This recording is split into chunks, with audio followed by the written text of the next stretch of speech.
Chaque jour, Charles et Carole vous présentent la leçon de l'école du sabbat.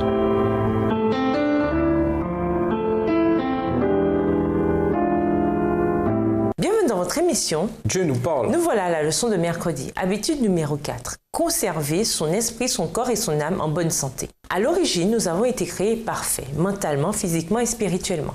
Bien sûr, le péché a tout balayé. La bonne nouvelle de l'Évangile, entre autres choses, c'est que Dieu est en train de restaurer ce que nous étions censés être à l'origine.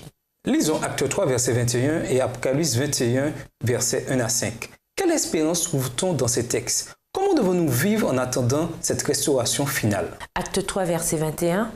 Que le ciel doit recevoir jusqu'au temps du rétablissement de toutes choses dont Dieu a parlé anciennement par la bouche de ses saints prophètes. Apocalypse 21, les versets 1 à 5. Puis je vis un nouveau ciel et une nouvelle terre, car le premier ciel et la première terre avaient disparu, et la mer n'était plus. Et je vis descendre du ciel, d'auprès de Dieu, la ville sainte, la nouvelle Jérusalem, préparée comme une épouse qui s'est parée pour son époux. Et j'entendis du trône une forte voix qui disait: Voici le tabernacle de Dieu avec les hommes, il habitera avec eux, et ils seront son peuple, et Dieu lui-même sera avec eux. Il essuiera toute larme de leurs yeux, et la mort ne sera plus, et il n'y aura plus ni deuil, ni cri, ni douleur, car les premières choses ont disparu. Et celui qui était assis sur le trône dit: Voici, je fais toutes choses nouvelles. Et il dit: Écris, car ces paroles sont certaines et véritables. Christ a œuvré sans relâche ici-bas pour élever l'humanité spirituellement, mentalement et physiquement, en attendant la restauration finale à la fin des temps. Le ministère de guérison accompli par Jésus prouve que Dieu veut que nous soyons en aussi bonne santé que possible dès à présent, en attendant que la fin arrive. Ainsi, les intendants entretiennent des habitudes pour leur esprit, leur corps et leur âme, habitudes qui favorisent un mode de vie sain. En premier lieu, l'esprit devient plus fort à mesure que l'on s'en sert. Prenez l'habitude d'occuper vos pensées avec tout ce qui est vrai, tout ce qui est digne, tout ce qui est juste, tout ce qui est pur et tout ce qui est aimable. Philippiens 4, le verset 8. De telles pensées procurent la paix. Ésaïe 26, le verset 3. Et un cœur calme est la vie du corps. Proverbe 14, verset 30. Des habitudes mentales saines permettent à la tour de contrôle d'opérer dans les meilleures conditions. Deuxièmement, de bonnes habitudes de santé, comme l'exercice physique et un régime adéquat, indiquent que nous prenons soin de nous.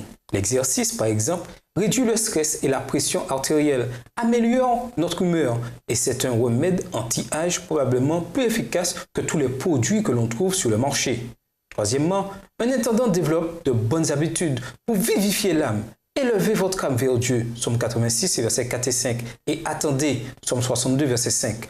Votre âme prospérera alors que vous marchez dans la vérité. 3 Jean 3 dans la version Colombe. Et elle sera gardée irréprochable pour l'avènement de notre Seigneur Jésus-Christ. 1 Thessaloniciens 5, verset 23.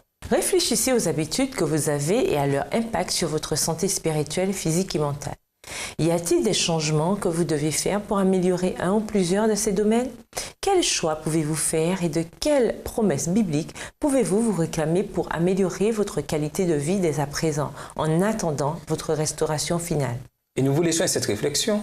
Élaborez un plan d'action pour développer un style de vie de gestion chrétienne. De quoi votre plan se compose-t-il? Qu'avez-vous oublié? Partagez vos idées avec les autres. Joignez-vous à des copains et travaillez en équipe pour exécuter vos plans. Commencez dès aujourd'hui. Au revoir. Et à demain si Dieu veut.